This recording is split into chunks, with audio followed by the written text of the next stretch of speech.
Hey everybody, how's it going? So in this video, we're going to look at some facts and figures about dog barking. So have you ever been annoyed by dog barking? Has that ever made you just not feel good? Well, there's a lot of people and a lot of other animals that feel the same way about dog barking. So this video is kind of like a little ammo drop for people to look at this research so you can understand why dog owners and dogs participate in this behavior and why it's actually bad for them. So, first off, we got a summary from a couple different research outlets here, the Humane Society and ASPCA. So, some dogs, particularly deaf dogs, they can't hear their own barking, so this leads them to bark louder than the dogs that are able to hear. So it says here they bark louder than hearing dogs since they are unaware of the volume of their vocalizations.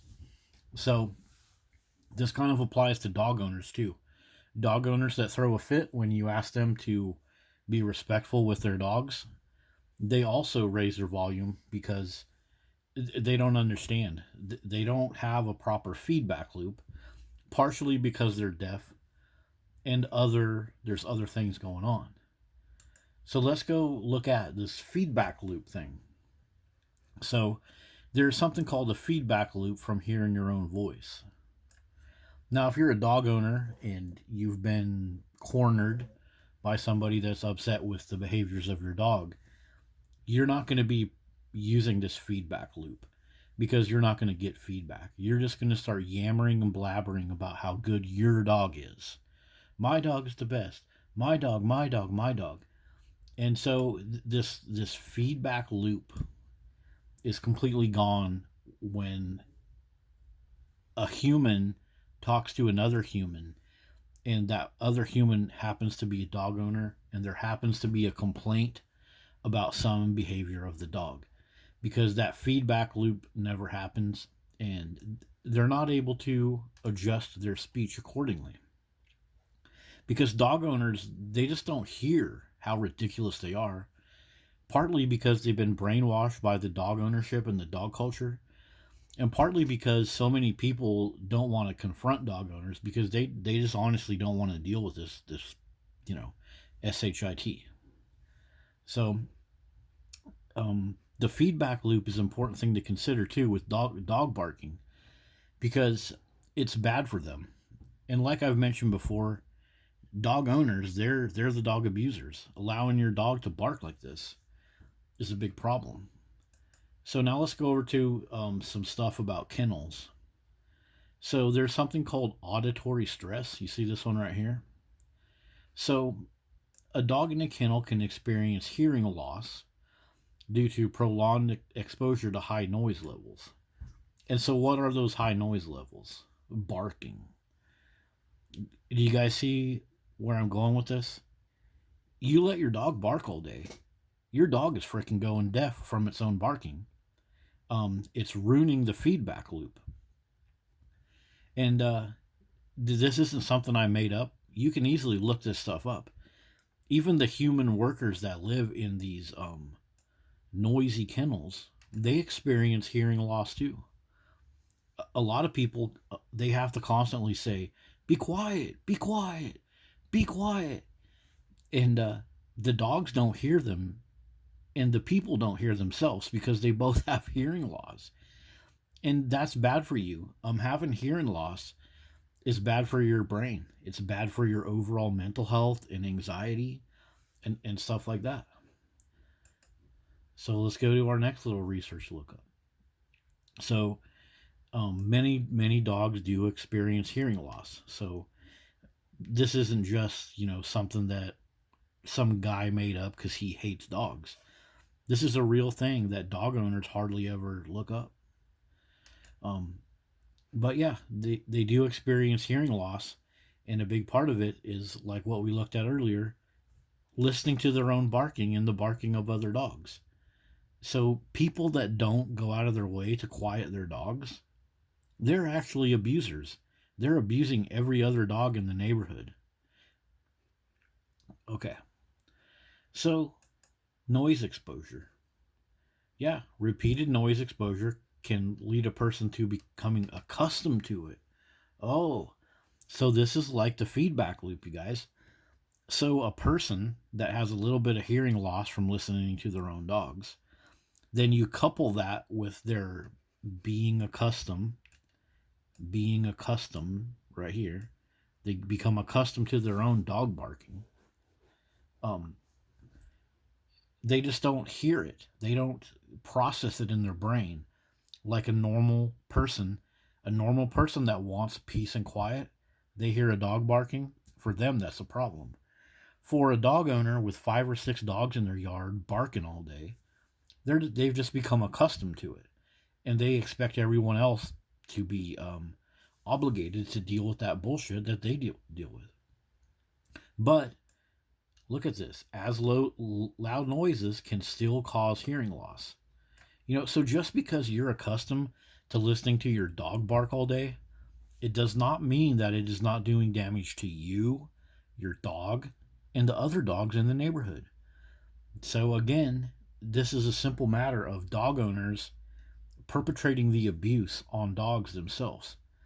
And if you talk to a dog owner about their dog barking, they'll say that you're an animal hater. They'll say that, oh, this is just how dogs communicate. No, this is not communication. This is them raising the volume of their own barking because they're freaking deaf. And it's bad for them. Being deaf has a lot of problems with anxiety and stuff like that.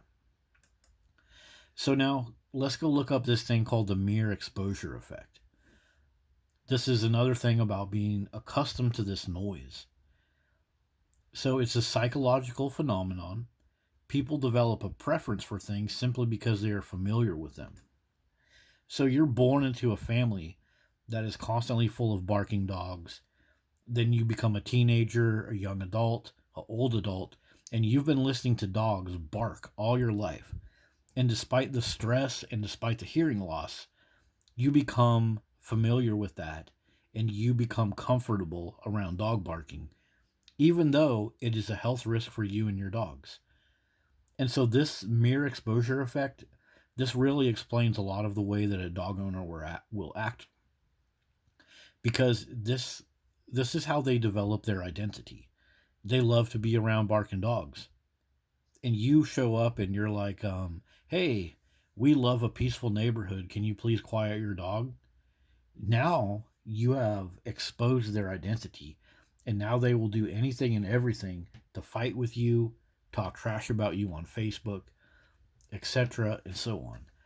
And it's all because this mere exposure effect and their personal identity is linked to the things that they feel comfortable around.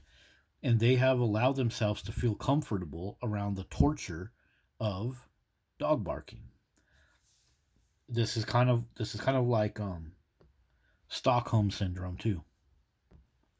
And dog barking itself, it can create stress and anxiety in other dogs, especially if it's aggressive or excessive.